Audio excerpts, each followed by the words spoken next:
Hej. Jeg har svejset lidt.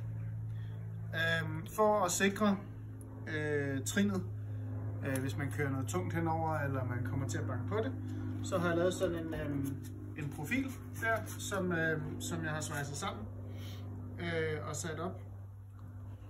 Og så for at den profil den ikke bliver ligesom skubbet af første gang den får et hårdt stød, så svejser jeg rivnet på, og det svejser jeg sammen med den det rivnet jeg har sat ned i, armeringen jeg har sat ned i hvad der bliver trinet, sådan så det hele det ligesom sidder sammen. Så skal man rive rimelig godt til for at få det af. Så det er det der skal ske.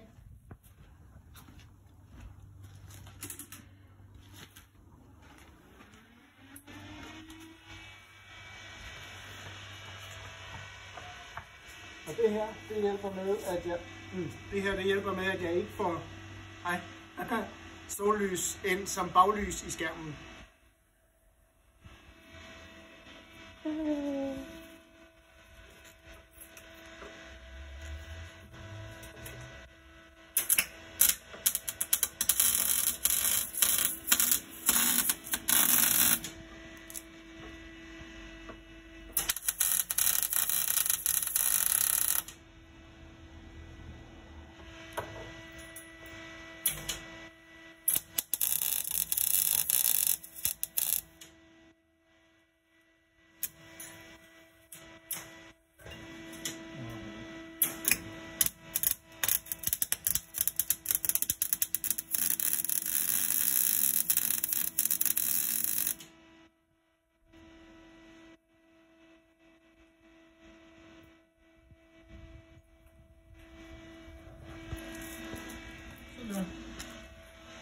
Så sidder det rimelig fornuftigt sammen. Hvor dybt er der nu? Der er 80 cm. Nu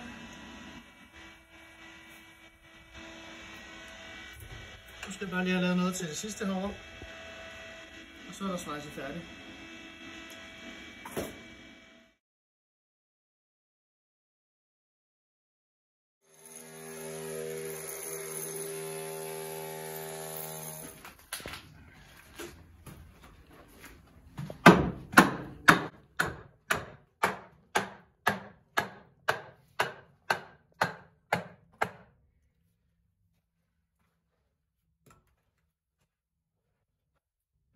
Hvad laver du så?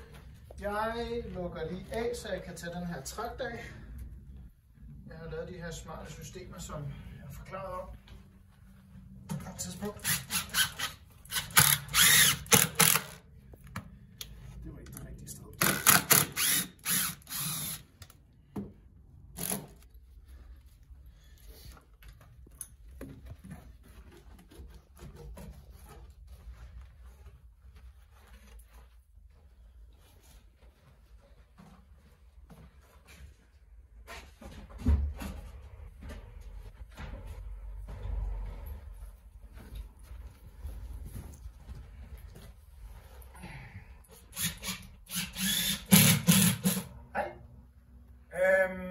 Jeg har jo støbt første batch. Det var det, jeg ikke nåede at filme, fordi der arbejdede jeg lige hurtigt. Nu har jeg fået at vide, vi tager lige en film på forhånd, inden du går i gang med at arbejde, Uffe.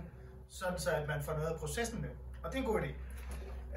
Sidste gang, der har jeg brugt min trakt her, som var monteret nede i de her tilgangshuller, som jeg havde lavet rundt omkring. Men niveauet af beton var ikke så højt, så jeg kunne fylde hele vejen op under, af jeg siden blevet klar over, eller har jeg tænkt over i hvert fald, at det måske nok var det, der var problemet.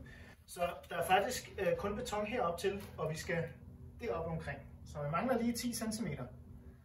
Den vil jeg jo gerne have fyldt i, sådan så det bare flød ud i det hele, så ikke jeg skal sidde og kaste det ind, og det bliver aldrig godt. Så det jeg har gjort, det er, at jeg har dækket de her huller til hele vejen rundt.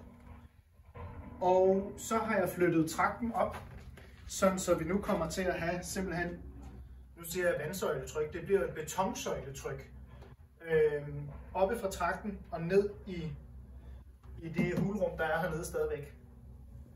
Så lige om lidt, så skal jeg have blandet en masse beton, tyndt, så det flyder dejligt let og lækkert. Og så skal vi prøve at hælde det i og se om ikke, at jeg kan få til at flyde ud og gøre ved. Noget af det, der er væsentligt, det er, at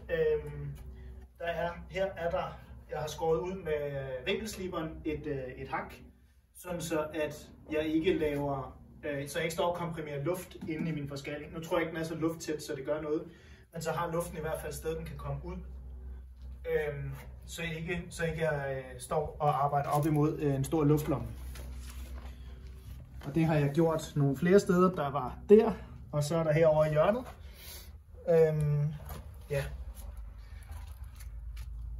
Og man kan se her, at et af de huller, jeg skal støbe i, det er altså ikke en mus, der har bidt sig igennem. Så, yes! Ready, set, go!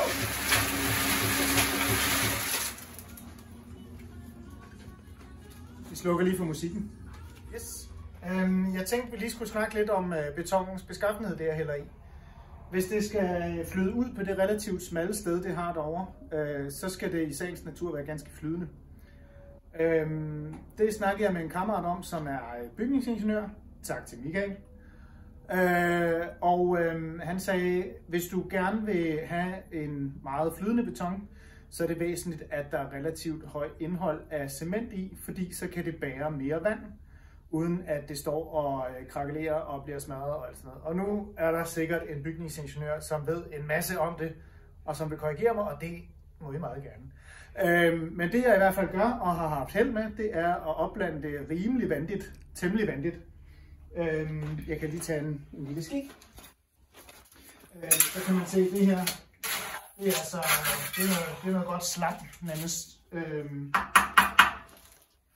Og det virkede fortrinligt sidst. Jeg har jo haft forskallingen deraf over og kigge ind til det, jeg lavede før, for at konstatere, at niveauet ikke var helt så højt, som jeg håbede. Så det, der skal ske nu, det er, at jeg lige hælder noget over i en spand, og så skal vi have transporteret det over i trakten og se, hvad skal der så ske. Meget pitfandørs. Måske.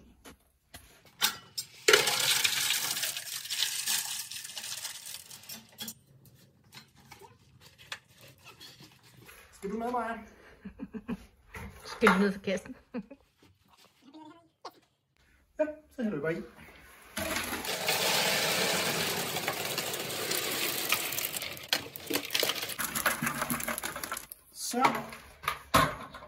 Så nu er det jo flyttet herned igennem. Så skal vi bare have vibreret på det. Det skal fandme nok blive godt.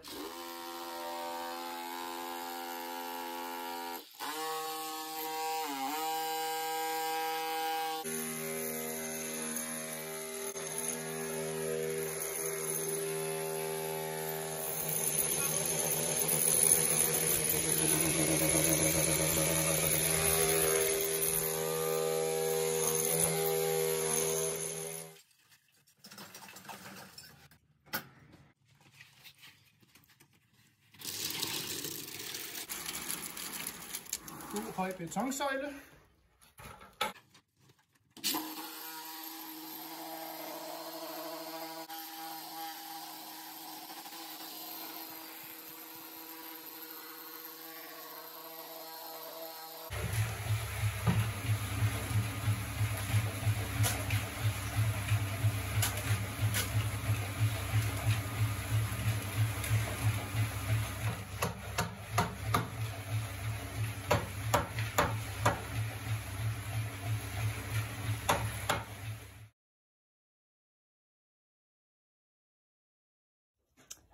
Er det vores trin, der er der? Det er vores nye trin. Det er blevet godt. Fedt. Ja. Det er blevet godt. Det er blevet godt. Hvad betyder det? Det betyder, at der er noget andet, der ikke nødvendigvis er blevet godt. Nå, vis mig det. Det er understøbningen. Kan du balancere? Ja. Line danser inde. Når man kigger over på det understøbning, som jeg forsøgte at lave, så er det simpelthen ikke gået helt sådan, som jeg ønskede mig det. Dels fordi, at der har været for lidt plads at vibrere ud på, og dels fordi, at der i midten, der har betonen været for tyk. Det er lykkedes simpelthen rigtig dårligt. Dernede igennem, så skal vi bare have vibreret på det. Det skal fandme nok blive godt. Så der skal noget beton med noget mindre kornstørrelse, og så skal det splattes ind af nogle omgange. Desværre. Ja. Her der kan man se den kile, jeg havde lavet til at støbe ned i.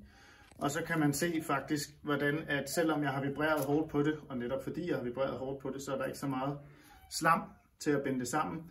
Og hernede der ligger det bare slet ikke vibreret nok. Så det har været for tykt, det her beton.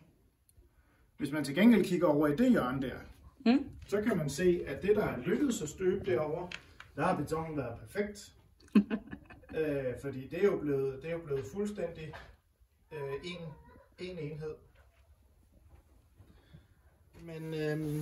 Men så skal man ikke så langt hen, før at jeg simpelthen ikke har kunne vibrere det på plads. Så der er jo heller ikke så meget plads at vibrere på. Så ja, det skal efterfyldes. Så det må det blive. Og derovre er det samme historie her. Der har simpelthen været for langt mellem fyldepunkterne. I bedste fald, i værste fald, så er det bare fordi, at jeg har blandet det forkert og sådan noget.